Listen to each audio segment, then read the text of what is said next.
We were talking about clients earlier, and of course, you were saying your clients have big catalogs. SoundCloud has probably one of the biggest catalogs out there in the world, if not the number one. Yep. So I want to talk about SoundCloud. You mentioned they bought the company. I want to talk about the process behind that. How did it fit into the company's strategy? I mean, it sounds like it was a perfect fit. But I would love to know more about how the SoundCloud decision to acquire Musiio was like. I mean, you're spot on there with that comment, who's got a bigger catalog? Because SoundCloud has that ability for anyone to upload music whenever they want. Like, even I have an account on SoundCloud, and I think I only have like 12 tracks, but I have 0 tracks on Apple, Amazon, or Spotify, right? Because on SoundCloud, you can just upload whatever you want. So when I was building Musiio, I was always like, oh, they kind of are the dream customer. Like, I would love to get them as a client.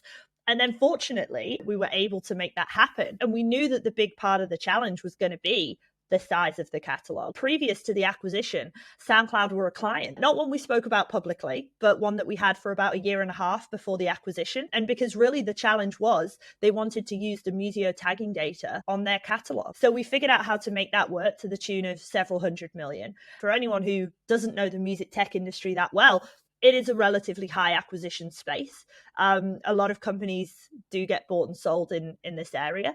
And so we always knew that it was a possibility. But what really excited me about SoundCloud was 2 things. It was the culture of the company. I think SoundCloud's an amazing brand, but also I just really enjoyed the people that we were working with. And then also it was that they wanted to keep the technology available in the market. And that was something that I was hopeful for. This technology is so valuable to the industry. It benefits the artist ultimately when it comes to search and discovery. If we could find a buyer that would allow us to keep selling the product in market, it meant all our existing 70 customers would not get cut off, and we could keep selling this product, which would increase the value of the music industry as a whole. That was just the dream for me. And so that was a dream come true, really, because you don't see that. You don't see that with any of our competitors who've been acquired in the past.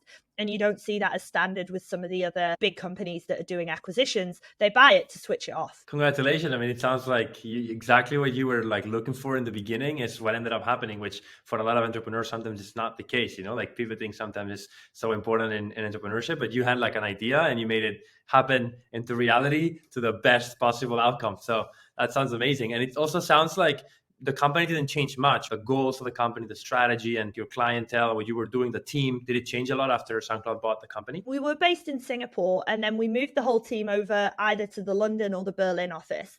We were only a small team when we were acquired, about 15 people. I think we only lost sort of 1 in the actual process of moving.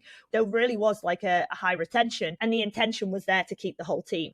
It was just a personal choice for each individual. Props to your team for taking on the challenge, though. Like moving across a continent, I'm sure it's like a crazy experience. So doing it with your startup, it sounds like a great challenge. Yeah, I do feel a bit crazy sometimes, because sometimes like I'll look at my team in the UK and I'll be like, oh, you all just moved here because I said we should. And that feels like a big responsibility and a little bit wild that I can just be like, hey, we're going to England. And, multiple people and their wives, partners, fiancés will all just go, yeah, sure, let's do it. Let's do it. But because we were in Singapore and a lot of the team that we had something like even amongst 15 people, we had 8 different languages.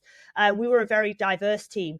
And so a lot of people were not from Singapore originally.